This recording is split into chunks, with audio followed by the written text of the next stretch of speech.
Hi, and welcome to Spring Path's College and Career Readiness Success Tracks. I'm Elisa Ocone, Director of Outreach, and today in Success Track 2, Episode 4, we are talking about the application process and deadlines. And just to note that this, again, geared towards some of those 10th graders, 11th graders who really just want an overview of the process. That's really what this episode is about. So, for those of you who really need to dig into the nitty gritty of the application process and deadlines, there is an episode in Success Track 3 that will better help with those specifics. But again, for those of you looking for an overview of the process and what are the dates and how does the timeline look from here until then, and then what you'll have to do, again, this kind of sets the stage so that you'll know what the application process looks like, and so that when senior year starts, you're completely prepared, at least with deadlines and knowing what to expect. So the topics that we'll cover today are planning for standardized tests, if that's something that you'll be using as part of the application process, pre-application tasks, and then what are those application deadlines again, so you have an understanding and can plan ahead. So just a word on standardized tests. Many colleges had gone test optional prior to the pandemic. Many went test optional during the pandemic because access to testing was difficult. Some have uh, kept that policy in place. Others have reinstituted test score requirements for particular majors, direct admit programs like nursing, for example.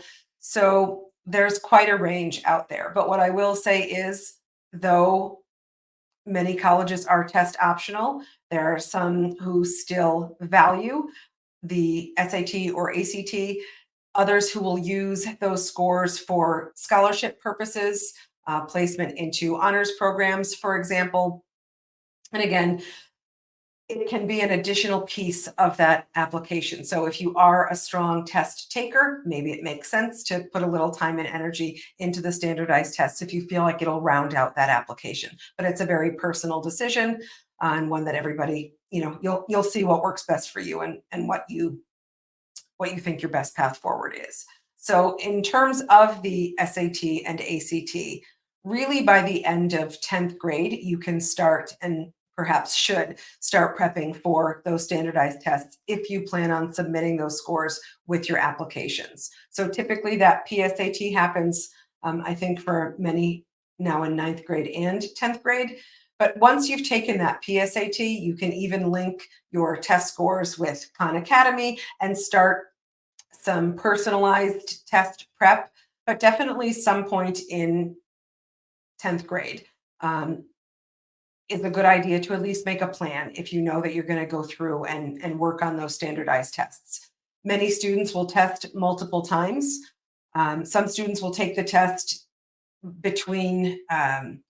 starting in junior year and then again even into senior year. So fall of junior year, again, and typically with SAT Day, most high schools are offering the SAT for free at least that one time in spring of junior year. So students will take it again. But you need to make sure that if you are going to test multiple times, that you leave yourself time to prepare and study before the next time to make it worth your while so that you have time to improve, because that's what you're looking for if you're opting to take that test multiple times. So again, leaving enough time to do so. So some pre-application tasks. There isn't a whole lot in terms of checking things off the list that students can necessarily do in 9th and 10th grade. Again, it's a little bit behind the scenes. And we'll talk about that in other episodes too. So ways that 9th and 10th graders can get to know themselves a little bit better, assess kind of their high school careers thus far and what they want their post-secondary plan to look like, and definitely things that you can start to put in place, but nothing that necessarily has a deadline until you kind of approach that 11th grade year. And really the main thing that you'll want to do before end of school year, 11th grade, is to secure the writers of your letters of recommendation. And many students don't and will wait until senior year and give it some thought over the summer. Just know that many teachers are bombarded at that time, and some actually will get a head start writing letters of recommendation over the summer, or at least kind of outlining or planning for their letter of recommendation time. Sometimes schools will put a cap on the number of letters of recommendation one particular teacher can write also. So again, if you get to that teacher before everybody else, you have a better chance of securing that person as a recommender for you. So my suggestion is to talk to that person in person before the end of junior year, or people, I should say, because you should secure more than one letter of recommendation writer. And then the summer before 12th grade, so after junior year, but before you're back in school, there are a bunch of things that you can get started on. And I would say should, because as soon as that school year starts, you then have new classwork and schedules and extracurriculars, and things can just get a little bit crazy. So I would absolutely say in that summer after junior year to get started on your college essay, even if it's just you're starting to brainstorm. Hopefully you'll have an outline by the end of summer, but definitely putting that task, or starting the process of that task, will definitely benefit you in the end and give time for revisions and time to focus on other parts of the application. Update your resume if you haven't done that as well. If there's activities or awards that were new that you never put on there, maybe you didn't make your resume at all, definitely time to reflect and get that up to date. You'll often need to give your resume or some sort of brag sheet or listing of activities and accomplishments to the person writing your letter of recommendation also. So hopefully you have it up to date by that point. But over that summer before senior year, definitely a time to update and reflect. It's also a great time to visit college campuses and get a sense of where you might be applying. Maybe you already think you have your list. You can go and explore some of those places. If you don't know it all, you can start exploring local colleges just to get a sense for what different campuses are like. But again, it can be a really good opportunity to start those visits if you know you're not going to be able to get to everything once the school year starts. You can also start filling out basic pieces of college applications. So whether you're using Common App or Coalition App or a college specific application on that college's website, typically they will open at least Common App and Coalition App around August 1st. So you can get in there and start filling out your demographic information, family information. If you have a copy of your transcript, you can fill in past classes already. So there are parts of that application that you can get a jump start and work on, so that again, when senior year is happening, you can focus that time and energy elsewhere. And then also get on colleges' websites, start researching additional application requirements. So are there supplemental essays that you know you'll have to do, but maybe you can't see yet until you start those applications? So you can gather information. Again, it helps to just inform you about all of these different places that you've maybe heard something about, that you're thinking about, that you have matched with on your SpringPath profile. So you've looked at those compatibility scores. And again, it's a starting point. But check out those websites, dig a little bit deeper. Also a good time to see if they have additional scholarships available. What are those deadlines? So you'll want to check each individual college website to make sure that you have all of the information that you need. Now, in terms of deadlines, so that you know what to expect, because again, once senior year starts, it all happens very, very quickly. So typically those first application deadlines hit in November. So for students who are applying early decision or early action, a majority of those dates are November 1st or November 15th. But again, I will say there's some fluidity there, and check with each individual college's website to make sure you have the deadline correct. And also, just in terms of planning ahead, yes, the deadline is November 1st or November 15th, but you want to have those materials submitted well in advance. So it just goes to show that for some students who are applying early, senior year starts maybe end of August, beginning of September, and it doesn't give much time to make sure you have all of those pieces completed and secured. So it really does happen very quickly. So hopefully you are listening and watching this earlier on, be it 10th or 11th grade, so that you know what to expect and you can plan for that. So again, those dates, November 1st or November 15th, or somewhere in between, for early action and early decision applications.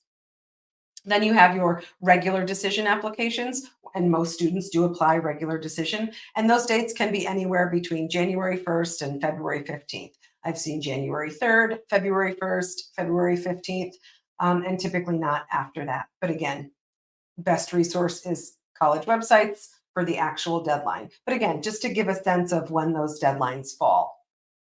And then February 15th had been the Connecticut State School Priority filing deadline for the FAFSA. So for that free application for federal student aid, it may be different this year depending on FAFSA changes. So this year FAFSA is opening in December. It's typically October.